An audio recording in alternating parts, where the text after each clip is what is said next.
unfriendly feud. The air was heavy with a hard rain's residue. The smell of wet things. Despite his dreary surroundings, Luca felt at peace. He'd never shared those details about his dad with anyone, not even Rollo. But it's not like this changed anything. Rollo was still his best friend. Adding it back to the group would help balance things out. Everything's better in threes. This is what Luca told himself as he headed to the treehouse.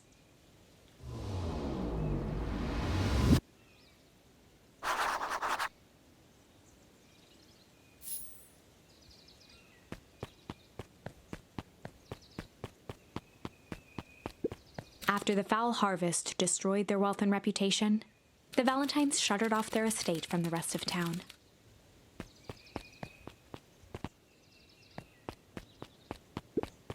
The Valentine mansion loomed over every other building in town, both figuratively and literally.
Luca had only ever heard him speak in this stiff yet gentle tone a few times, and it always meant one thing.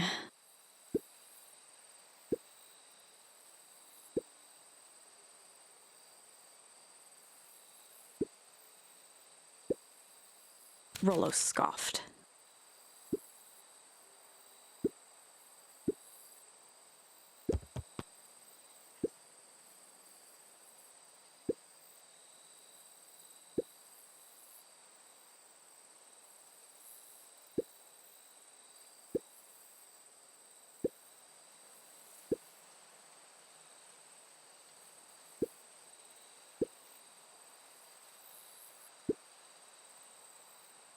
Lucas stumbled on his words, knowing he'd said too much.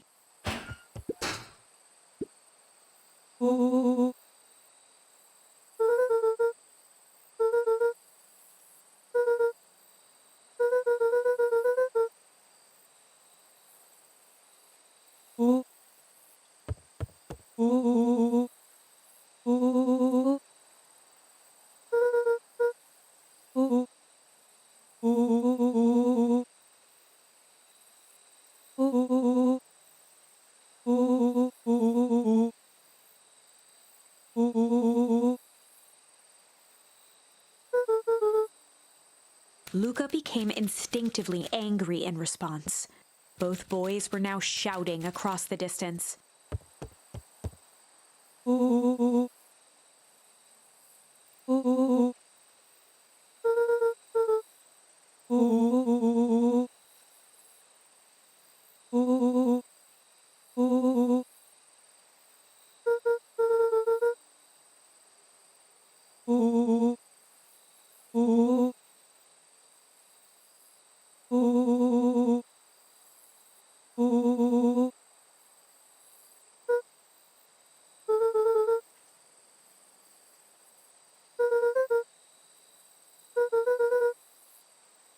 Rollo's tone changed to a calm, yet more intense anger. The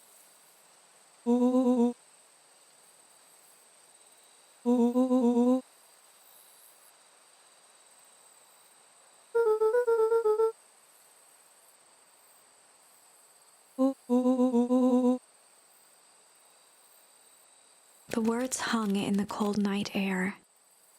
Rollo's stomach dropped, knowing he'd crossed a line. But it was too late.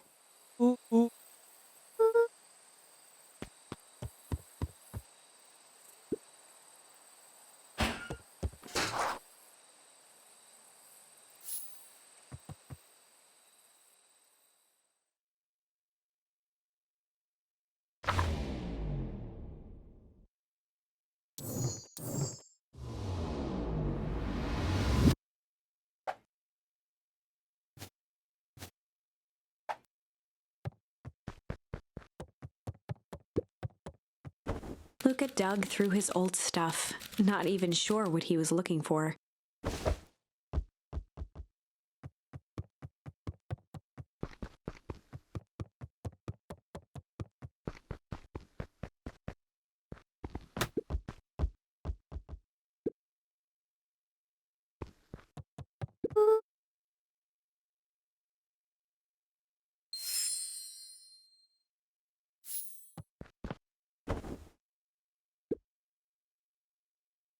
Gran cooed gently from the hallway.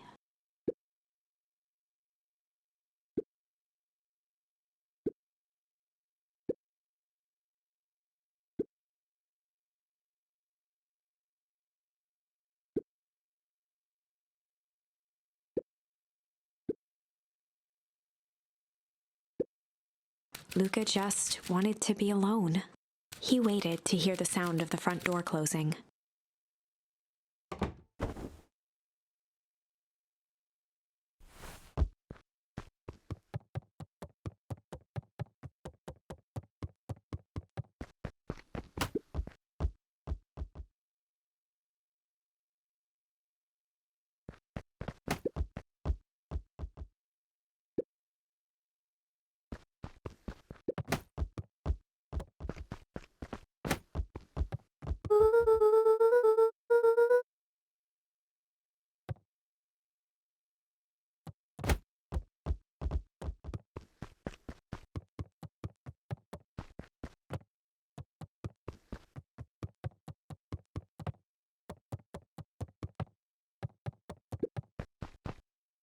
Luca dozed off again.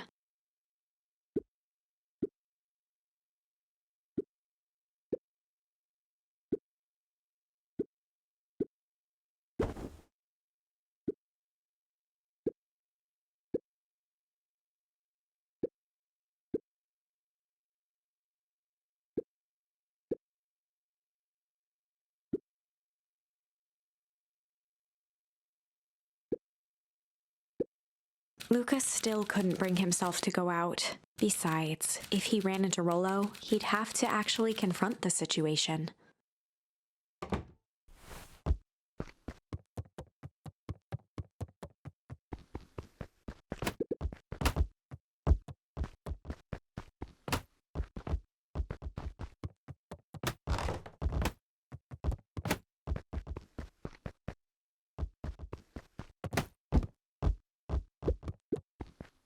The Adventures of Hank Atomic.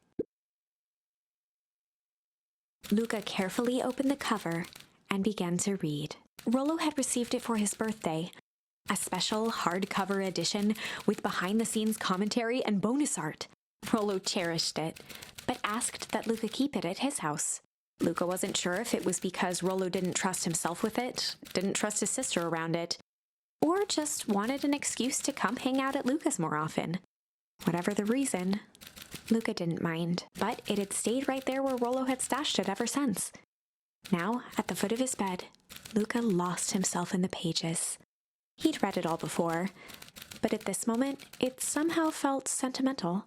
He was well into issue number 5 when he heard soft footsteps from the hallway.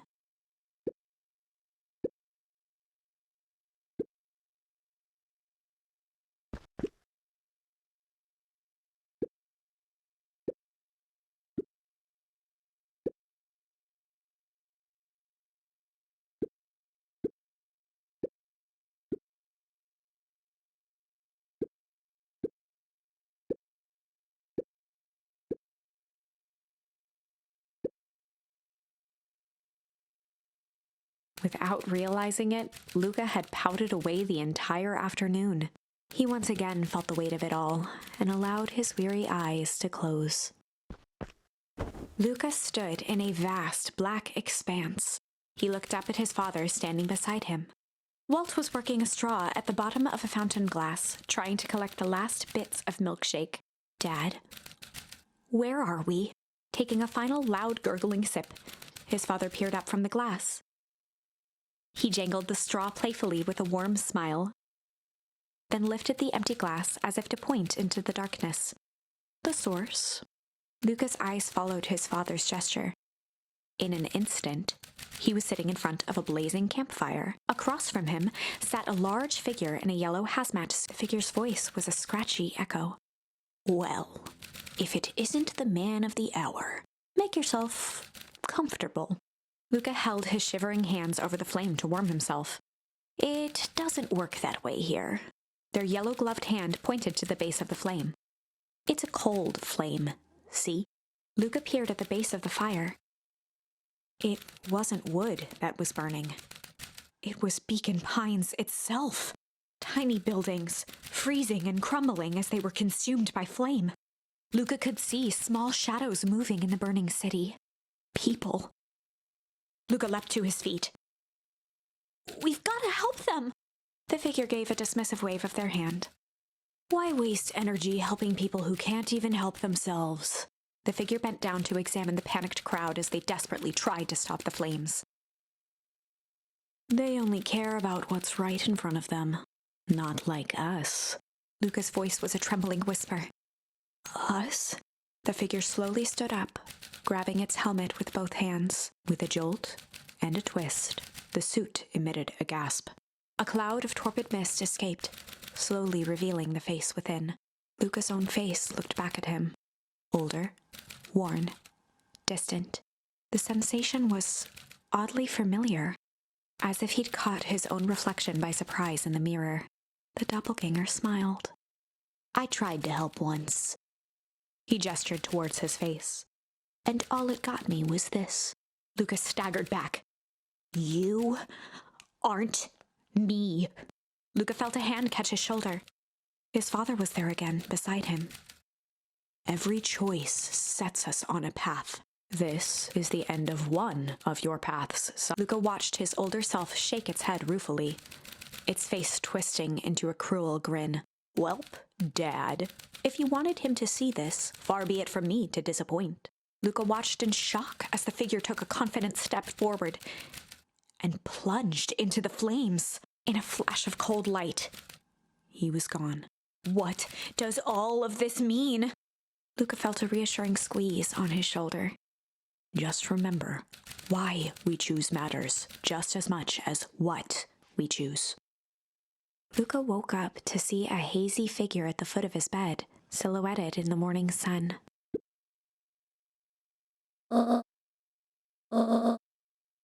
Luca rubbed his eyes. The kind, concerned face of his gran came into focus.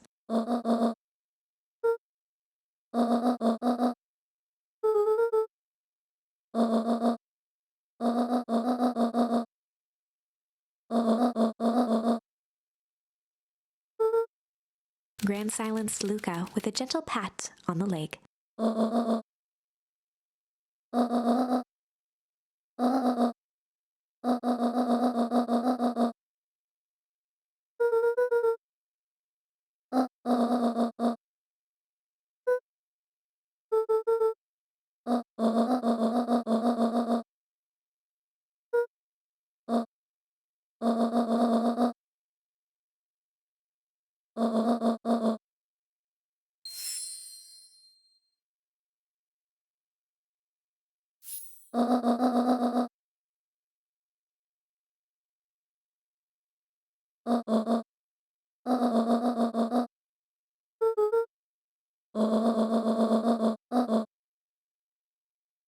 Luca gave a reluctant nod.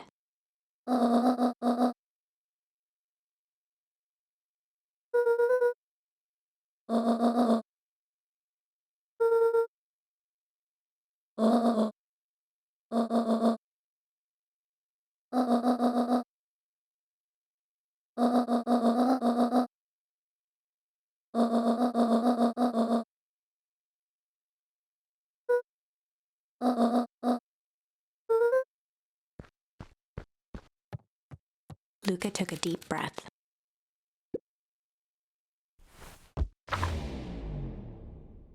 Chapter 6.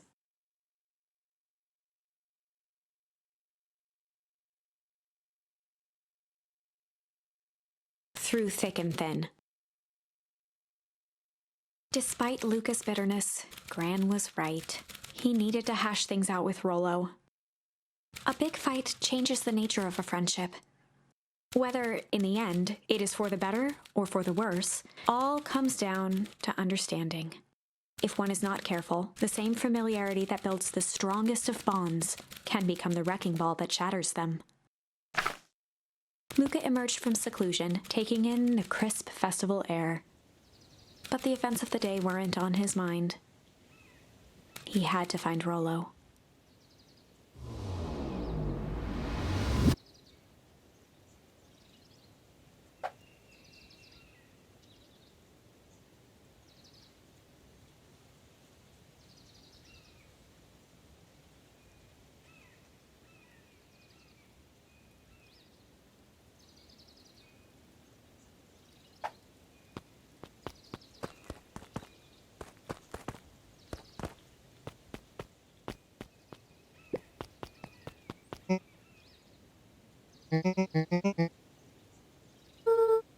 Roxy rolled her eyes, shaking her head.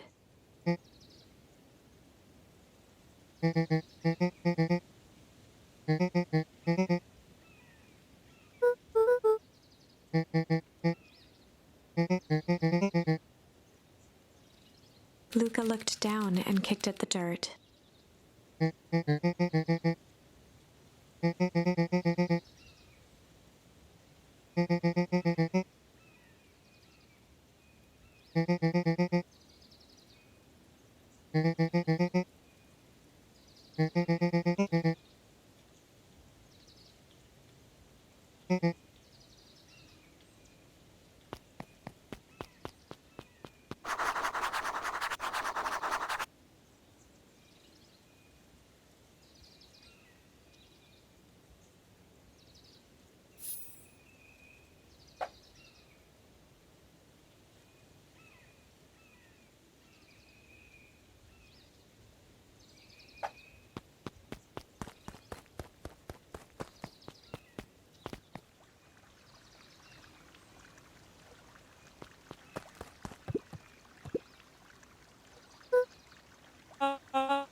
Mr. Kerr pointed to his grinning mouth.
Jeff was staring into the distance with a wistful look.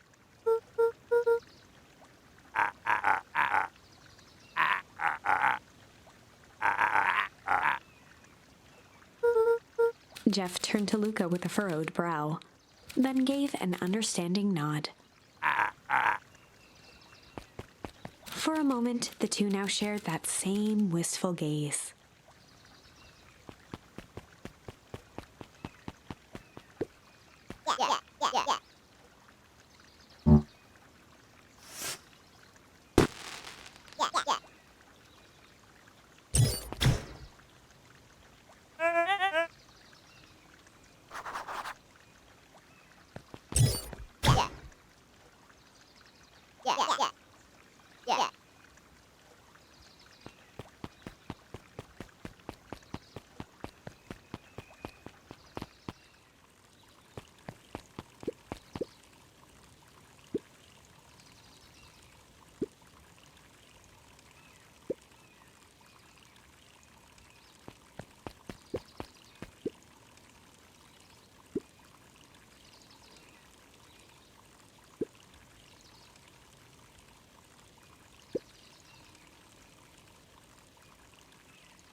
Griffin looked away suspiciously.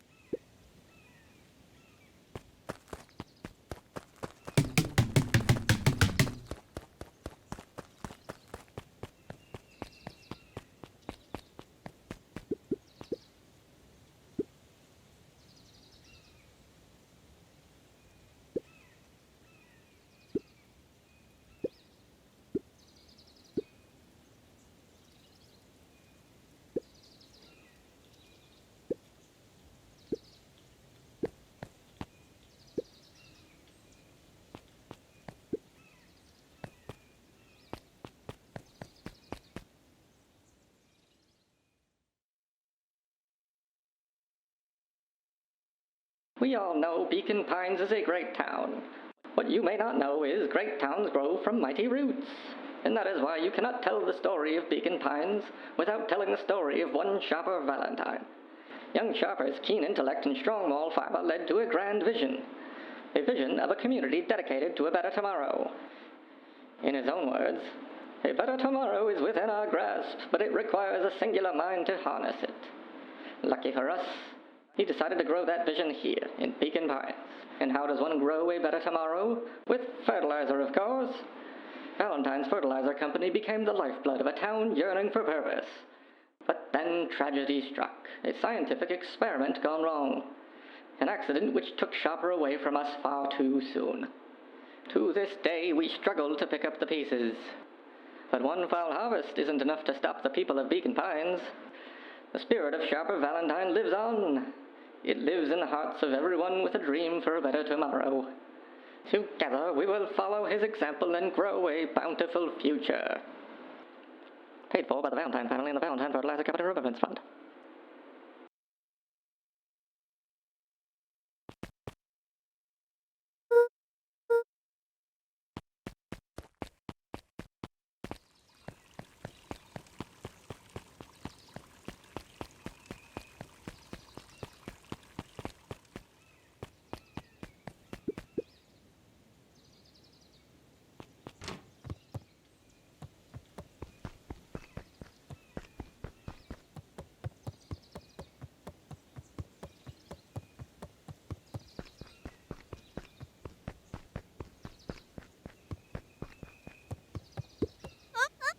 Kato's eyes lit with excitement.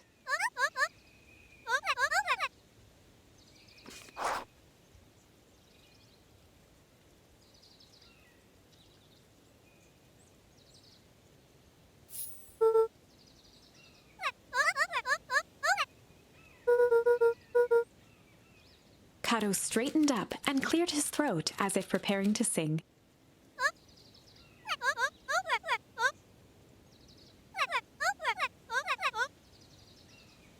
Kato stared at Luca eagerly.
Luca grabbed the 5 pillars of success from the shelf.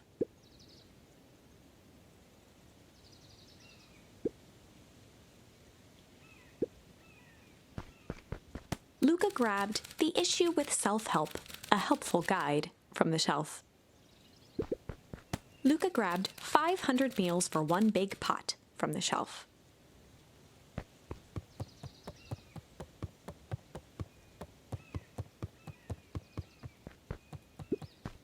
Luca grabbed Natural Photography, Volume 5, from the shelf.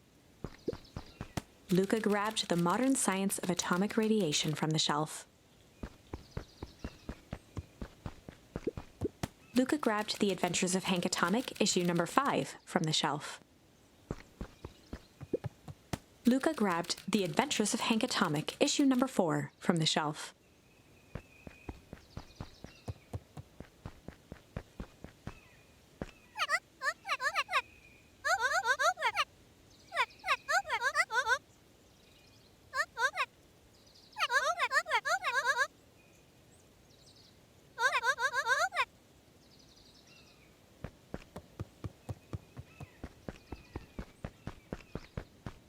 Luca grabbed The Adventures of Hank Atomic, issue number 4, from the shelf.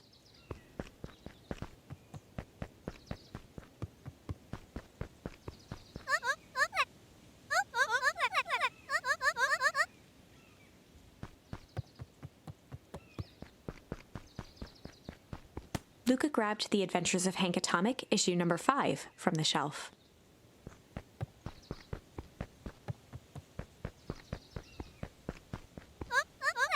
Kato removed his book from the desk and replaced it with Luca's, turning on the lamp.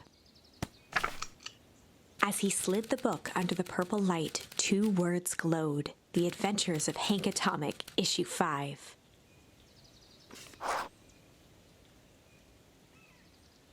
Luca clicked his tongue with recognition.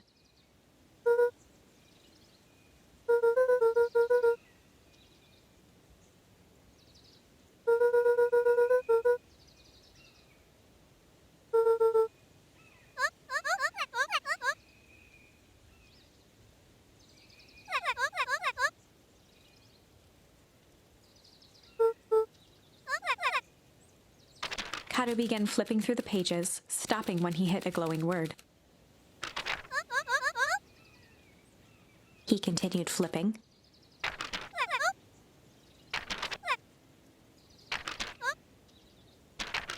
Reaching the end of the book, Kato looked up.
Before Luca could finish his sentence, Griffin handed him a corn dog.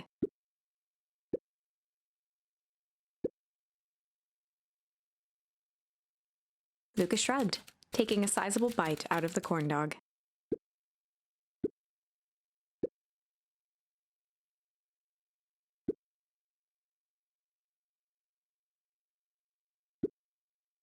Luca tongued at his cheeks, feeling something rough between his teeth.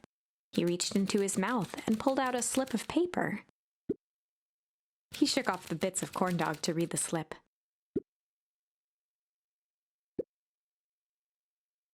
Luca finished off the remainder of the corn dog.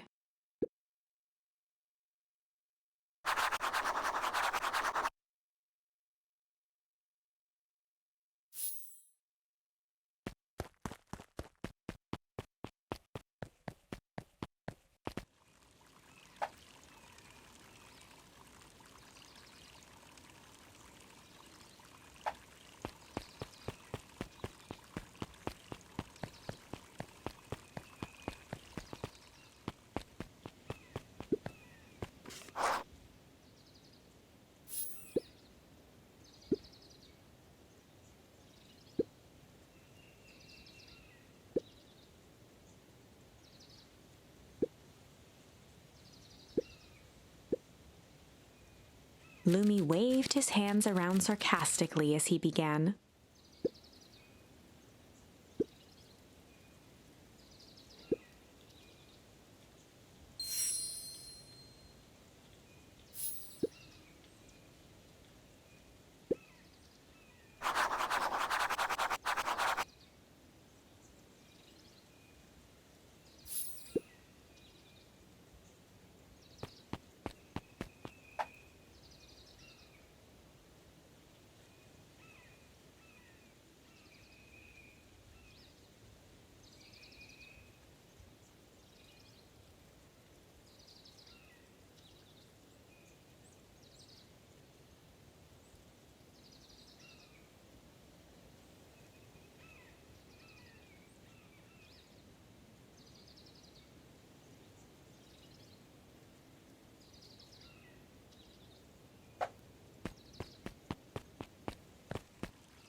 Rollo sheepishly handed Luca the balloons.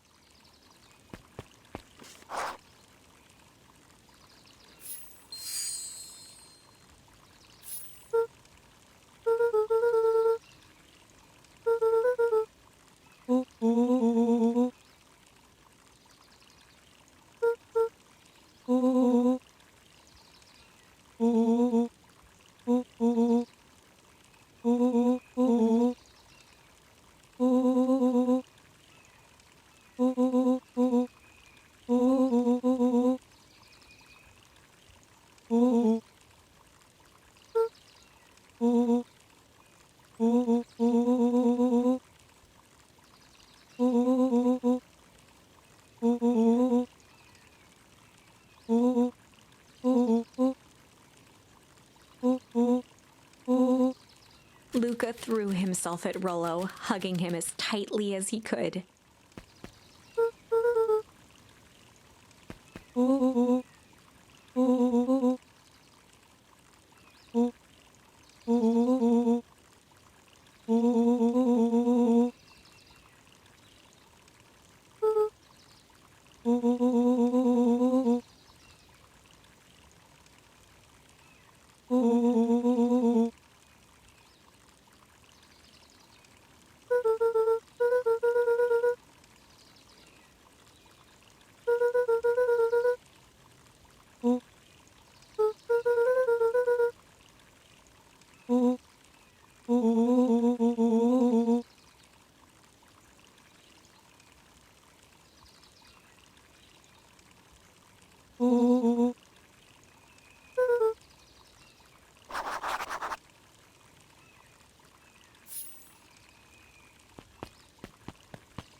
Rollo handed Luca an unopened letter.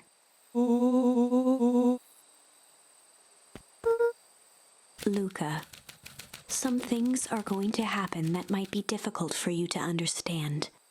If I am honest, I hardly understand them myself. But whatever happens, I need you to know that I love you. None of this is fair to you. You have already lost so much. We both have. I wish there was a simpler way forward. But if there is, I haven't thought of it. God knows I've tried. Everything I've done. I did for you. I hope someday you can accept that. Love, Gran. Luca folded the paper into his pocket and headed up the ladder.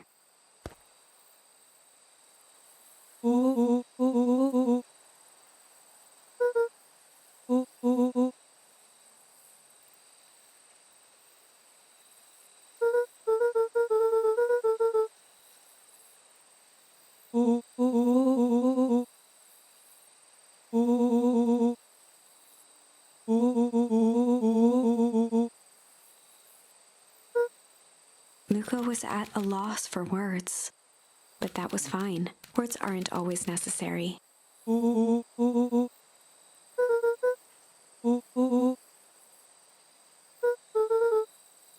Sadly, this was untrue. A distant rumble shook the treehouse.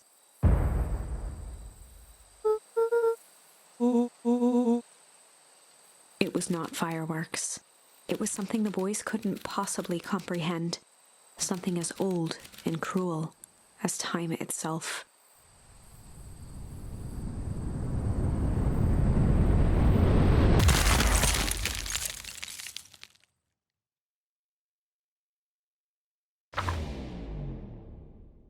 A shockwave of cold tore through the room.